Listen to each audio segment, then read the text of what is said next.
Hi, and welcome to the U World Order Showcase podcast. Today we are talking with Cheryl McKinnon. Sherelle McKinnon. Cheryl McKinnon. Man, I am so bad with names these days. I'm so sorry. Cheryl McKinnon. All right. So not like I didn't practice before. That one's Still a fluent. mouthful, so you might still get it wrong by the end, but that's okay. Cheryl. Okay. Welcome to the show. I'm really glad that you're here. You empower people to realize their full potential. And I love that. And we were talking about how much we have in common about wanting the world to be a better place and how great it is that people are stepping into their power and realizing that potential. So thank you for joining us. And how did you get started?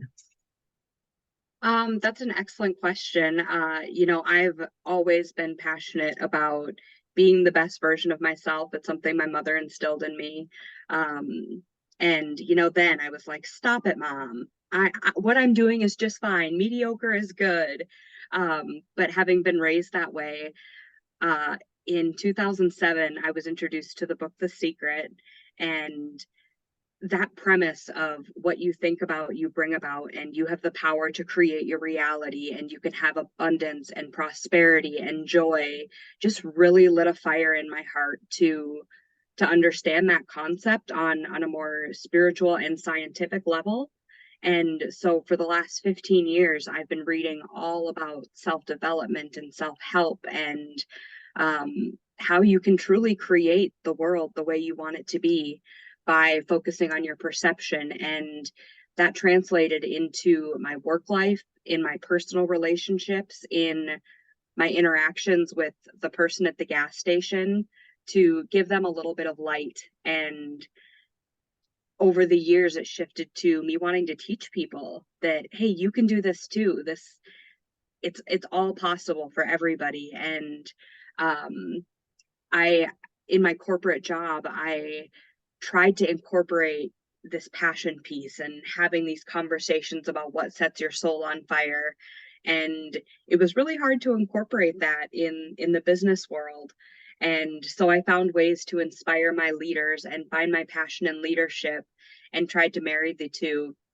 And the drive to share my message just became so powerful that I left my job at the beginning of this year and went all in so that I could have inspiring conversations all the time and hopefully teach people that it's possible and you can be in control in your life, and it doesn't have to be the stressful, mundane, in the motions of doing things if you can get in touch with yourself and your authentic self. And so here I am sharing the message and doing the work that sets my soul on fire in hopes to inspire other people to do the same.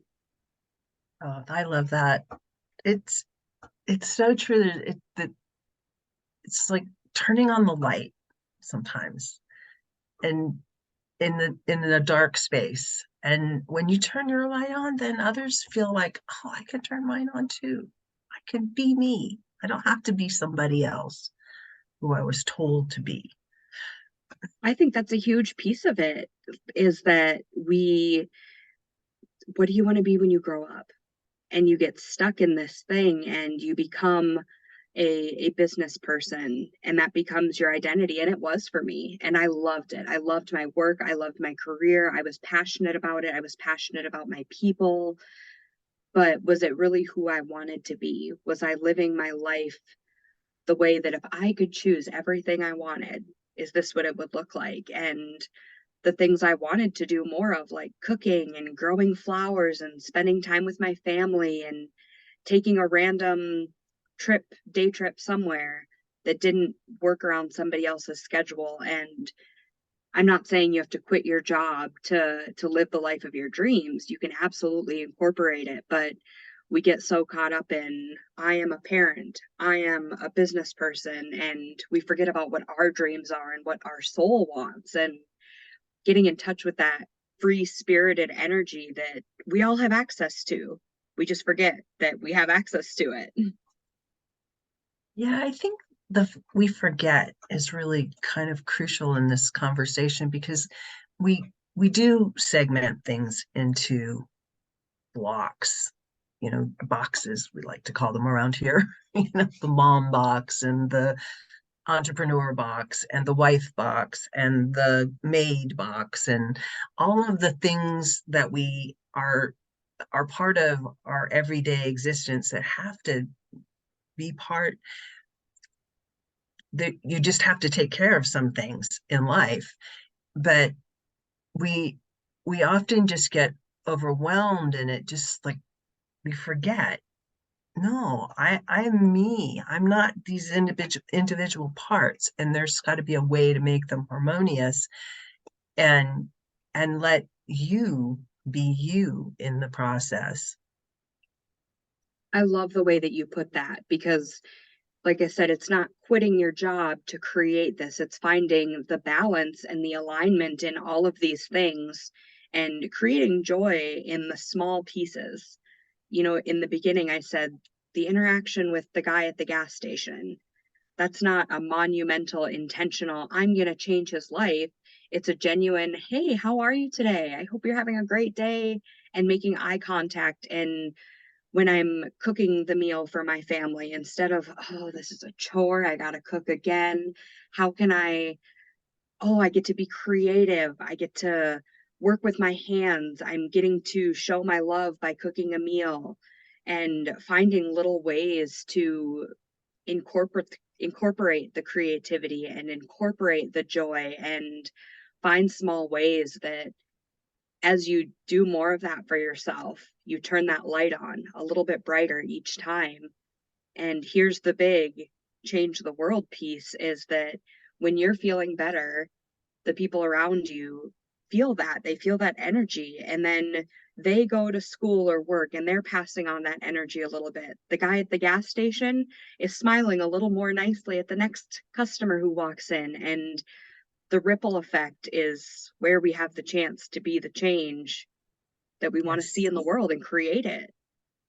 Yes, for sure. And when you just acknowledge strangers, it does something to them. It does something to their body chemistry that makes them happier just because they've been seen. How many people just walk through the checkout line and it's just like they don't even acknowledge that there's another human being in front of them to have an exchange of like, how are you doing? And I know they ask you, how was your day? Did you find everything okay? I mean, they have to do that because that's part of their job. But when you genuinely connect with them, it's it it kind of helps them make their day better. And when you can just help one other person, it's just like if you make a difference every day in one other person, that's 365 people you've affected over the course of a year. And that's just doing it, being nice to one person. I think that sometimes it comes down to courage. When you're in the grocery line and not only are we so in our box, I got the groceries, I have to go home, I'm making the meal. So we're in a box as part of it. But then there's also, I use this term loosely, the social anxiety of the interaction. And it is a little uncomfortable to speak to a stranger. We're raised as kids, don't speak to strangers. And then with society as it is now, so social media absorbed, this is what we do. And to take a moment and look up and then have the courage to have a conversation with a stranger, because it's okay to talk to strangers if you're in a safe space and if you're creating a safe space. And I think that's something that we all need to practice and have the courage to just say, hey, I like your outfit. But we don't say that because we're like, oh, would that be weird? What would they think if I said that? And I always say, what would I think if somebody said, I like your outfit to me? Like, oh my gosh, that was nice. That was cool, right? And I would feel this genuine gratitude and give that gift to other people. Don't get so caught up in would they think it's weird? How would you feel if it happened to you? Yeah, and don't be afraid to interact with people. I mean, people are people. They all have their problems. Everybody's got a problem. If you can just do something that's nice, that helps them just a little bit, it doesn't take much. Hey, I like your shoes. I see people with cool shoes all the time. I'm not an introvert, okay? Probably wouldn't be doing this show if I were, but I talk to people all the time. I genuinely like people, and a lot of them wear really cool shoes. So strange. I can't wear high heels anymore. I've reached that point in my life where I just like sandals or tennis shoes. Sometimes I'll wear my boots, but mostly it's sandals and tennis shoes. And I just love looking at other people's shoes. I'm comfort over class, baby. Comfort over class.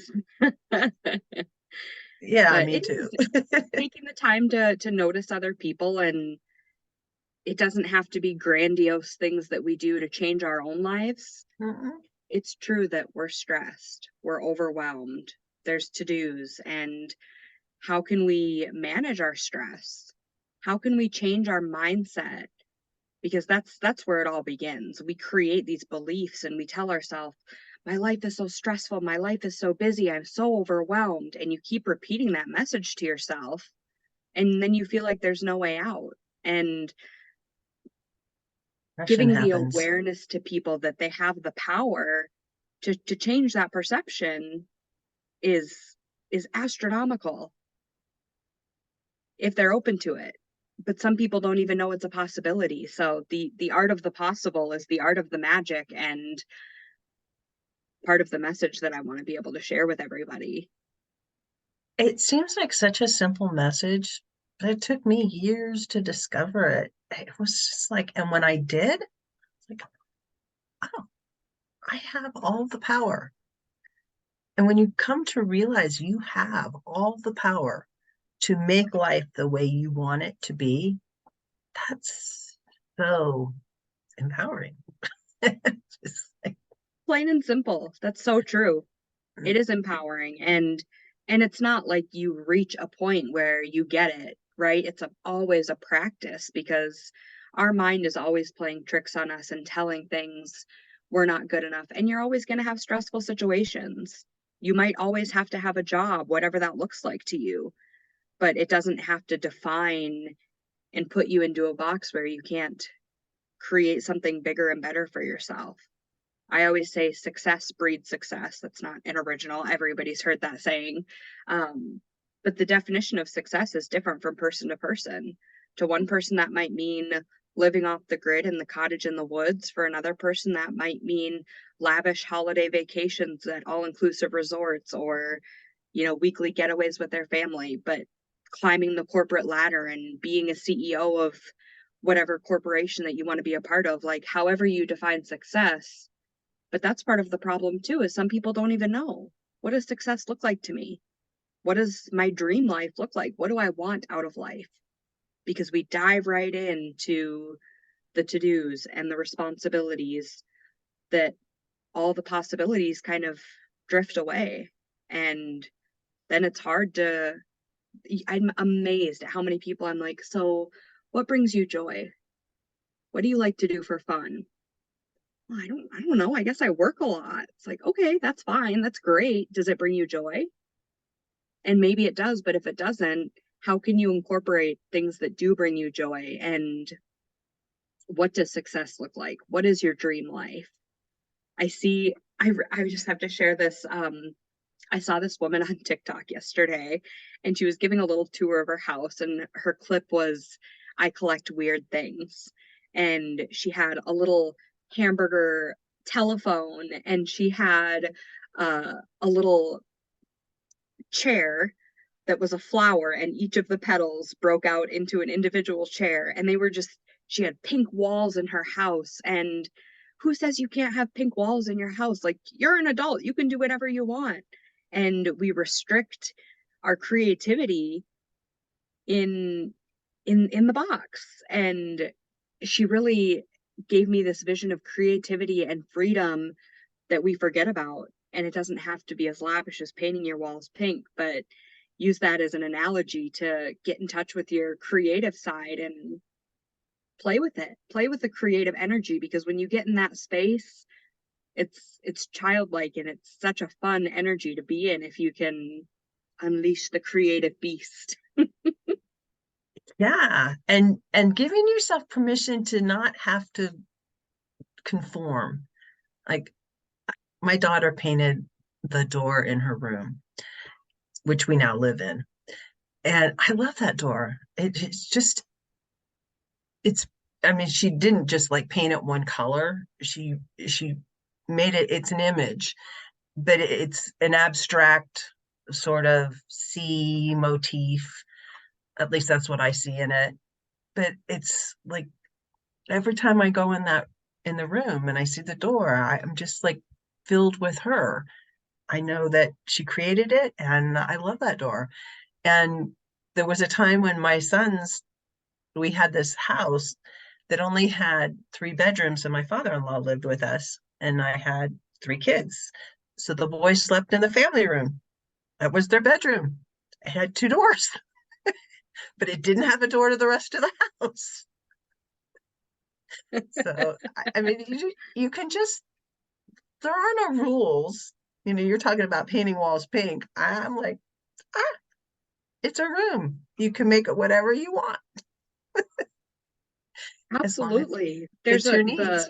the freedom that comes with that, and the the way that you emotionally are triggered in such a beautiful way every time you see that door.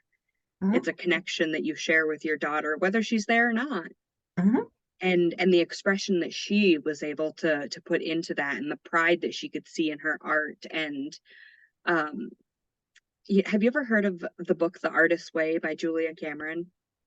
No, I'm writing that It's down. it's such a it's a 12-week workbook basically, and it talks about getting in touch with your inner artist. And Mhm. my mom gave me the book and I kind of discounted it. I was like, I'm not an artist. I can't draw. I'm not a painter. And eventually I dove into the book a couple of years later, and it talks about your inner artist just getting in touch with your creativity. So to me, my creativity might be sitting by the water reading a book. And it's this energy of creative playfulness and freedom that I feel. And maybe it's in the kitchen when I'm cooking a meal and I'm working with my hands. I didn't used to think of cooking as being creative, but now I recognize that that's kind of a creative outlet for me.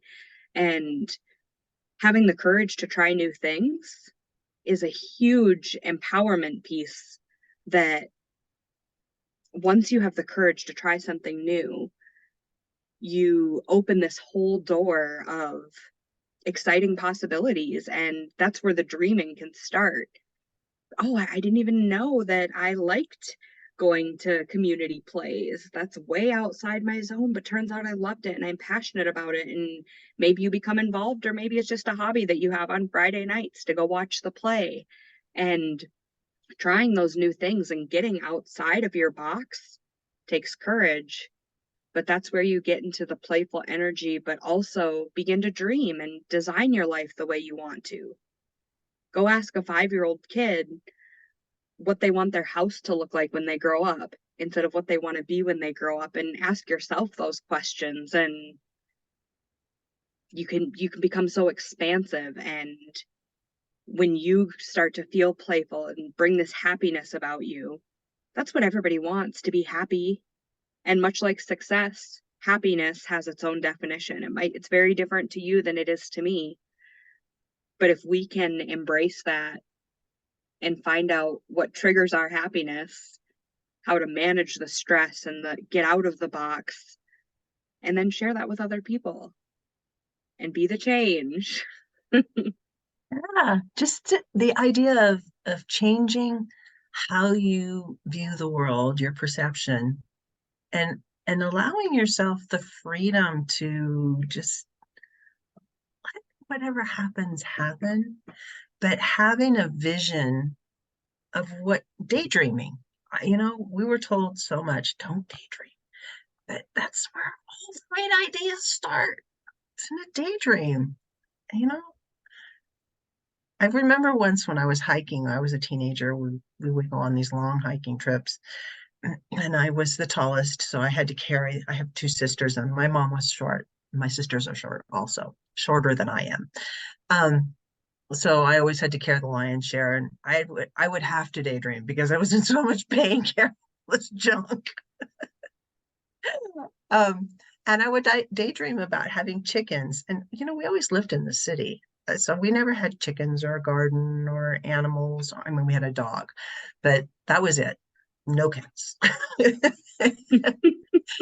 And as I got older, I realized that, that's what I wanted. I wanted a farm. I wanted animals. I wanted to know what it was like to be in the country and to grow things and to have lots of animals and to know how to, butcher animals and to be self-sufficient. I mean, I know there are vegetarians out there and vegans out there that are just like, oh no. I promise you, if we butchered our own food, you wouldn't eat very much meat. It's a hard process, especially if you know the animal. And I knew all the animals that I have ever butchered. But there's a process of life that you really get to understand when you live close to the land. And it started as a daydream when I was 14, and I didn't realize it until I was 45. But you know, it all starts in it all starts with a thought. What if, what if this could be a possibility for us? I love that that it came full circle for you, and you have to be willing to dream. And sometimes it's hard questions. For some people, dreaming is scary and intimidating, and it feels impossible. And, if you look around the internet, people are doing incredible things that you're like, that's how they're making money. Because oftentimes we say that money is the thing that's holding us back, but that's not true. It's fear that's holding people back. It's a lack of courage. It's a lack of confidence. It's our perception that we have about ourselves and the world around us and what's possible. And if we can get in touch with what those beliefs are that we're holding and change them, and like you said, change our perception about the world and what's possible, we can start to reel me back in. What I lost my train of thought You here. can start to really actually see these things happen in your life. As soon as you open the possibility up and entertain the idea, hey, maybe I could have chickens. Doesn't matter, I don't know anything about them. Or goats. I didn't know goats only had teeth on the bottom until I'd I didn't had know them that for either. several months.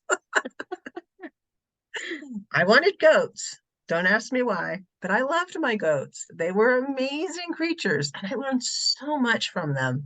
It's just, but it all started with a hike when I was 14 years old, thinking, hey, I really want this for my life. I don't want to just be a business person or having to work all the time, and that would suck up my whole life. And you know, it took a while for it to happen, but things came along that presented themselves and just made it a possibility. And it was for a season. The thing that most people, I think, get caught up in is they look at life as though what I'm doing right now is a forever thing. And it never is. There's always a season. And this season can be whatever you want it to be. The next season is going to come. So be prepared. Continue preparing for the next season as you're enjoying the season that you're in. And see how life doesn't just expand for you in terms of how much joy you can find knowing that now is just now and later is going to be different. And you get to choose how different it's going to be. It doesn't have to just be a surprise. If you like surprises, it could be. But I promise you, we grow the seeds we're planting today, we'll harvest in a few months. That's such a great reminder, Jill, that nothing is permanent. and you can choose and create anything you want, and nothing can hold you back. As much as you say, I can't do this because of finances or because of the way I was raised, so you can change it.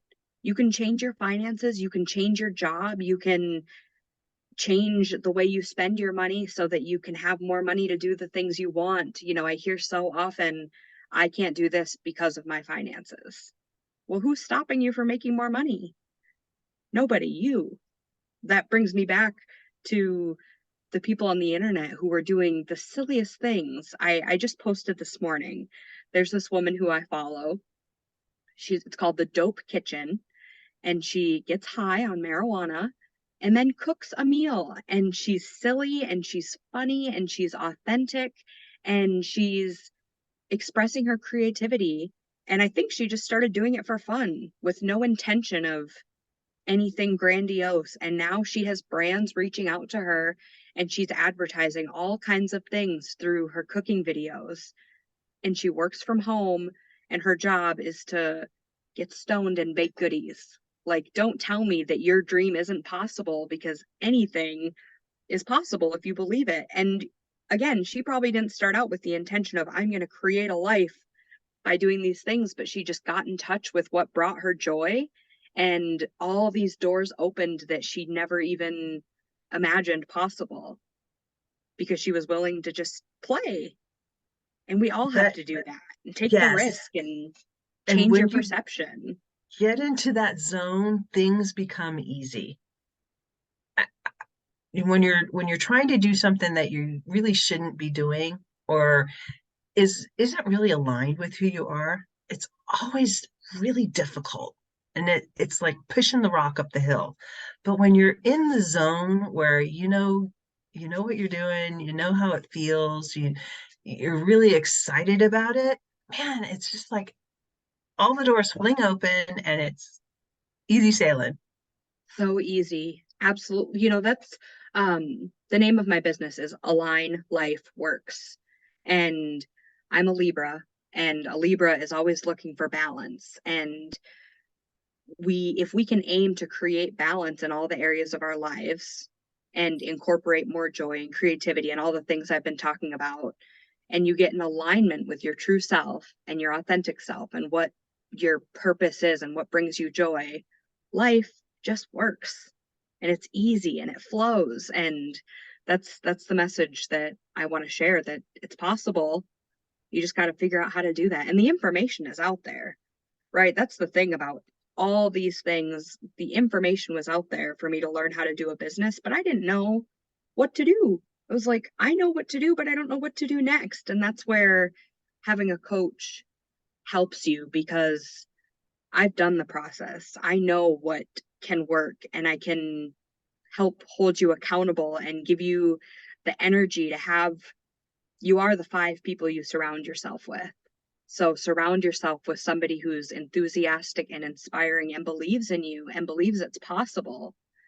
And take all the extra time wasted that you're searching and researching and trying to figure out how it works, and let somebody show you the way, and be surrounded by somebody who believes in you and make it happen. And that brings me to a workbook that you put together. You want to talk about that a little bit? Yeah, sure. I created a free 5-day challenge for the people in my community. It's called From Stress to Success, to help them learn how to manage stresses, understand how it affects our body. So many of the ailments and dis-ease that we have in our body stems from stress, and that's within our control.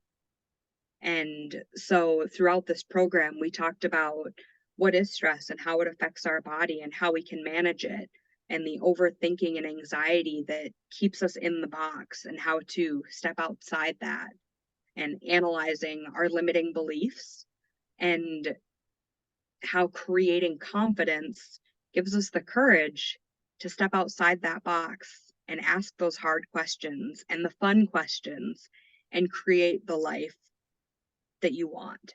So in this workbook, it gives all that information, a little quiz to kind of help you see where you're at. It's a fun little 2-minute quiz, and then a little information about each topic, and then some really deep introspective journaling questions. And you can sit down and do it for one question at a time. And that's something that I offer, I'm looking to offer for free so that people can kind of get a jump start on their journey and experience some of that introspection and soul searching, if you will, to get on their journey to creating the life that you deserve and that you want. And it starts by asking questions that you weren't asking before. And they can find that workbook by joining your Facebook group. And Yes, that's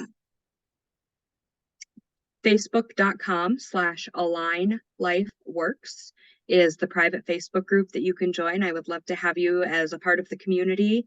And you can also join, follow my public profile, Sherelle.Mikkonen. I hope Jill will put that in the comments because absolutely, it's a mouthful to absolutely. say and spell. But join me, join my community, participate, follow along. I'd love to inspire your listeners and your community to know that it's possible and to dream bigger and to teach them how to get there. Be the change they want to see in the world. Yes, yes. So what's the one thing you want to leave the audience with today? The one thing I want to leave the audience with today is, if you don't believe that it's possible yet, if you can't see that far, then borrow my belief until you can see it for yourself. And it is possible. And if you can dream it, you can do it. And if you believe it, you can achieve it. And as cheesy as those things are, that's the truth. You really do work. And I've been witness to it so many times, both in my life and in the lives of other people I've seen. It's like it's some kind of magic. It is, and we all have access to the magic to play in the world as we want to see it. Yep. Thanks so much for joining us today. It's been a pleasure. Thank you so much for having me.